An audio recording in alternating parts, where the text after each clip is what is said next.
attentive crew. iPets, having fun with you. You can be our friends, the fun will never end. Teaching you to draw and paint. Learning step by step with simple shapes and styles. Sharing out adventures and happy smiles. Climb aboard and let's get started. Art pets, we are the art pets. Hi, well, as promised, today I'm going to show you how to draw and paint a quick and simple unicorn. Remember, it's all about having fun and using your imagination. Here I have my drawing, which I did out earlier. And as you can see, it is quite different to the drawing and painting of the unicorn that Princess Kittenfluff did for you. It's much more simplistic and much more cartoony, if you like. So what we're going to do is we're going to start, as before, as always, with the simple shapes, because regardless of how simple your drawing may be, starting with the shapes will always give you the chance to make it a little bit easier for yourself and to identify the various different forms that you're looking at. Now when we look here, we've got an oval for the head, an oval for the neck, a sort of circular oval for the body, and a slight sense of oval for the tail, and then we have simple lines that we're going to use for the legs themselves. And as before, yours does not have to be the same as mine. The most important thing, as I said, is to just have fun and play with it. So I'm going to start with the oval for the head. I'm going to start with pencil, even though it's a cartoon, and I'm going to do it in marker, and I'm also going to use both watercolour and pencils, colouring pencils. I will still start with pencil because it just gives me a chance to make sure that what I'm doing is quite correct, and if I make mistakes I can rub them out. You can still see some of my pencil lines in this drawing. I left them in for you to see. Then another oval for the idea of the neck. That circular oval I said for the body. Then the tail kind of comes around this way. We then have a line for the leg at the back, and to give a feeling of balance and form, rather than just putting in a straight line, I'm going to let the line curve very slightly outwards as it goes back, and I want that leg to be on a similar line. You can see the legs here are on the same line, the two front legs, and the two back legs are also on the same line, so I'm going to take that line down to there, and then in the opposite direction for the front leg, I'm going to let it come out this way. So where this one is leaning slightly back towards the left, this is leaning back toward, or coming back in towards the right. The same then for the back leg, one in there, slightly leaning, and once again, I want that one and this other back leg to be on the same line, so you just put that one in there. And that's pretty much all our drawing requires for us in terms of the unicorn. So it's 1, 2, 3, 4 simple oval shapes and 4 simple lines. Now, from there I'm going to start with the head, and actually I go to my marker. That's as much in terms of guideline from pencil that I need. So I'll now go to my marker. I'll take my marker and I'll use that to draw in the shapes on the unicorn. So we start with the jaw, bring that rounded here, back to the face, and big, nice, big, happy round up into the face there. Leave a gap for the idea of the horn. So I'm going to take the horn in next, put that in here, put that down to there. A couple of lines on that so we can divide up the colours when we're doing it, like so. Then we have an oval here for the eye, and then we show the iris and the pupil, so we have a different space for each of those, and leave a little dot of white for the eye. Then we have another one on this side here, and as you can see, it's not about worrying whether or not you have exactly the same size coming through. That's not important. We'll have a happy smiley mouth coming in from here. Then we'll have like 66 for the nostrils, just two little sixes, like 66 there coming for the nostrils. From there, let the line come up a wee bit more there, and I'm going to show a little part of the mane showing through here, and then some of the ear at the back of that. Then I'll have the second ear showing up here, and then the inside with being visible there.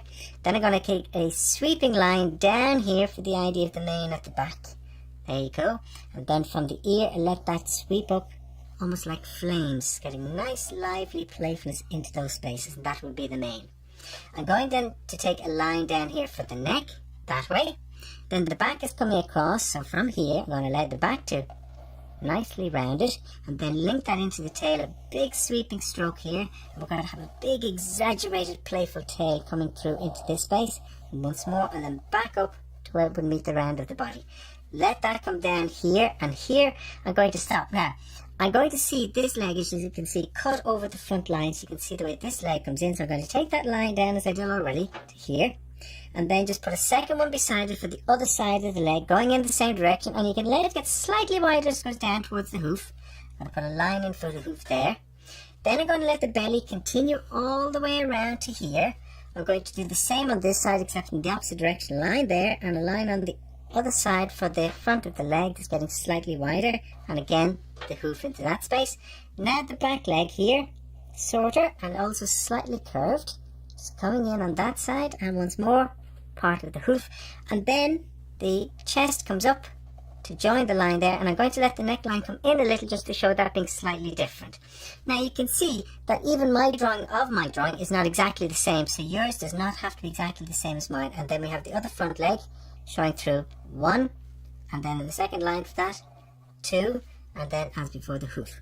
Now I have my unicorn sitting on a cloud, so we're going to continue that idea. So around the bottom of the hoofs we'll have a couple little fluffy circles or semicircles to show the idea that he's sitting on something soft and floaty. From there, big sweeping semicircles for the idea of a nice happy big cloud that he's floating on. Remember, we're trying to give a feeling of magic, so just these big semicircles, and one more to connect these, like so, behind the leg there, and another one just coming in from here, back down to there, and they connect into that space. I'll put 1 or 2 lines just to show a little bit of fluffiness into that space. From there, we have another cloud, just a smaller one over here. Same idea, just broken small semicircles coming together. We have a star up there, so I'm going to put a little bit of a star. There's a triangle, then another triangle on the left, another triangle on the right, and 2 smaller triangles on the bottom. And again, your stars don't have to be perfectly sized or balanced. I don't have one down here, but I'm going to put one down here myself.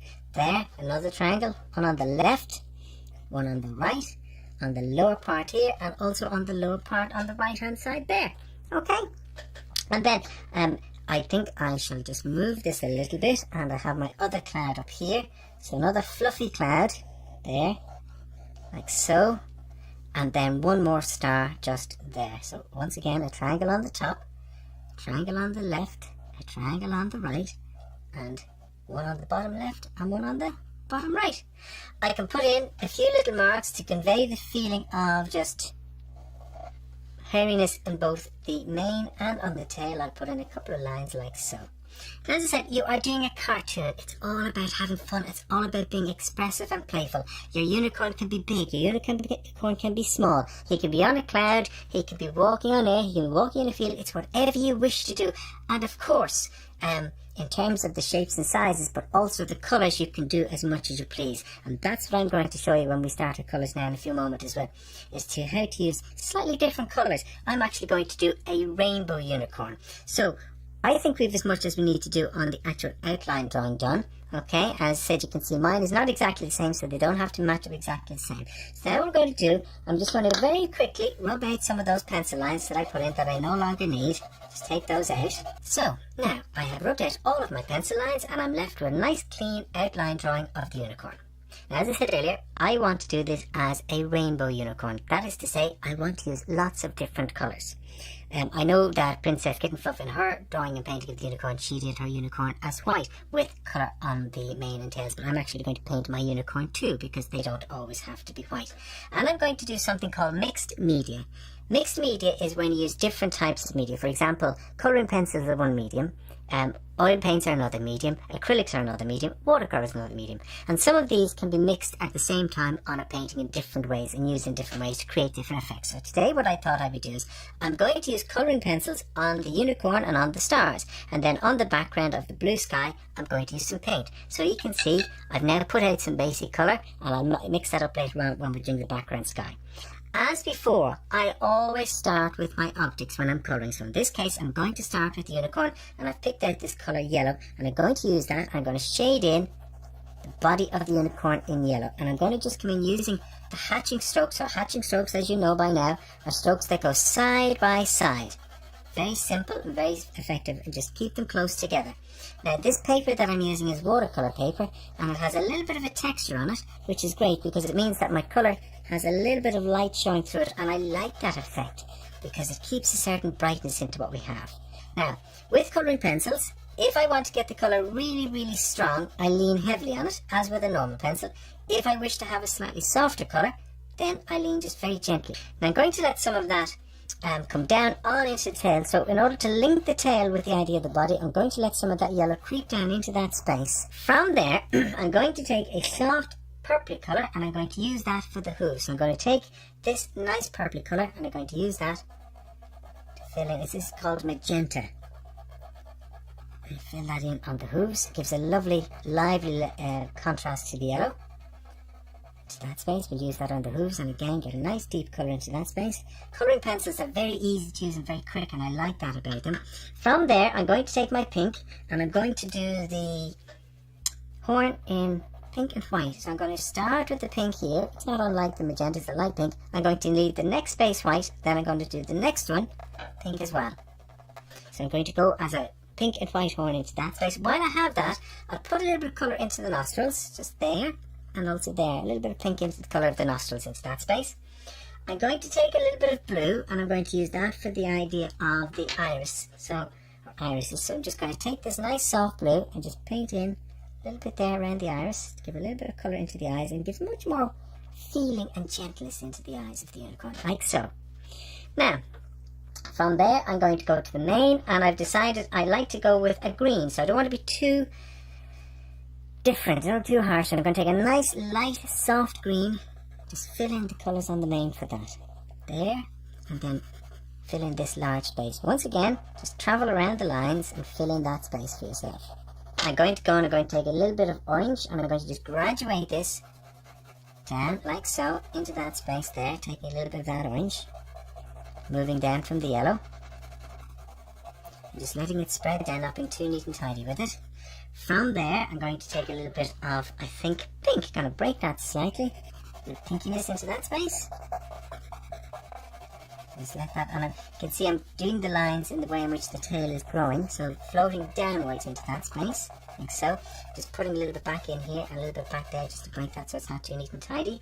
From there, I'm going to go back into my light green. I'm going to bring a little bit of that into the tail too. Just there.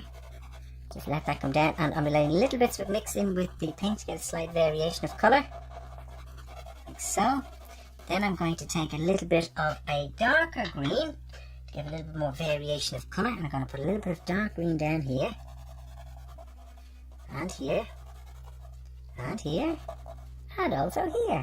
You can see it gives a nice little brightness, and I let some of that just drift up slightly into the other spaces, add a little bit of texture into that area there. I don't want to be too harsh, but I can strengthen that a little bit more so it's not too bright into that area.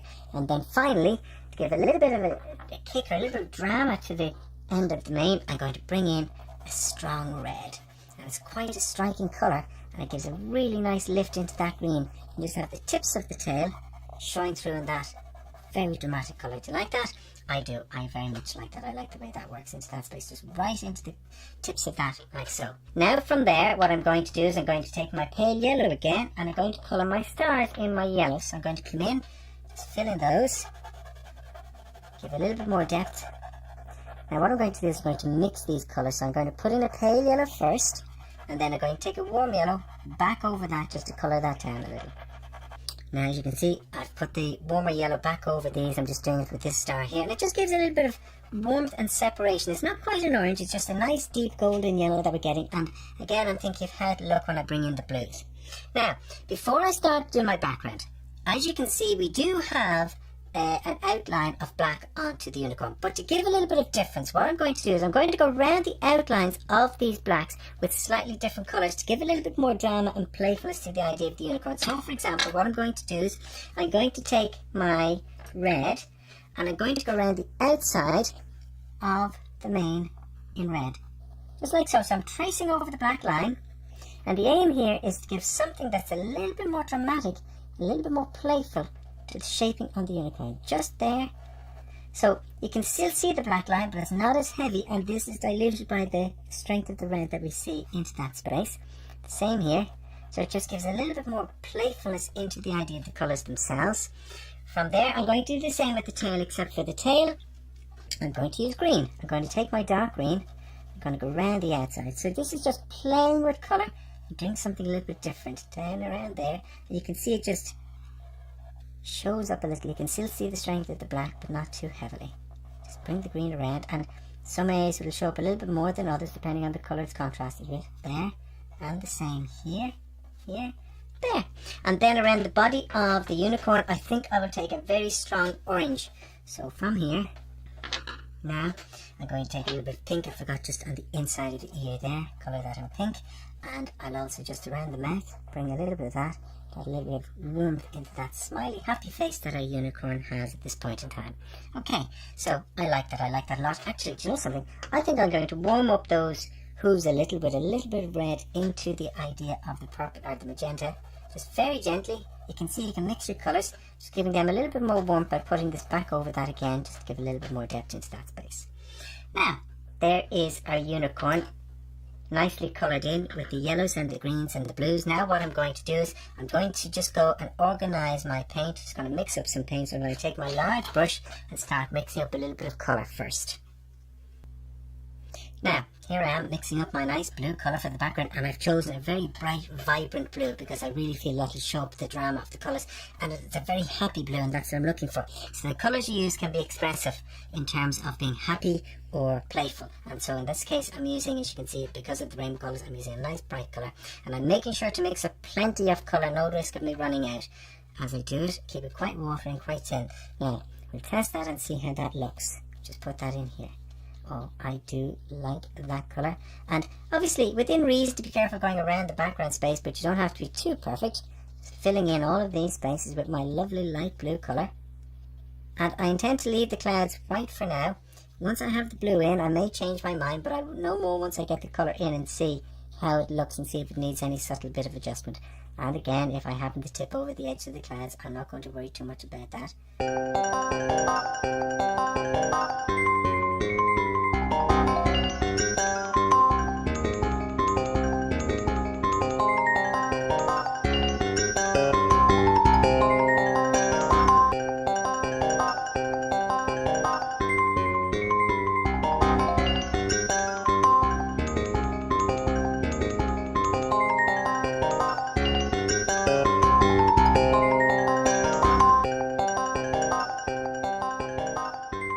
I've added in a little bit of red onto my palette, and what I'm going to do is going to take a little bit of that with my blue. Show you just here. I'm going to mix just a little bit of that with my blue, and using a slightly pinky violet, I'm going to put one or two soft shadows onto my clouds. My sky is finished, as you can see, and it works very well. I'm very pleased with the outline and the softness of that.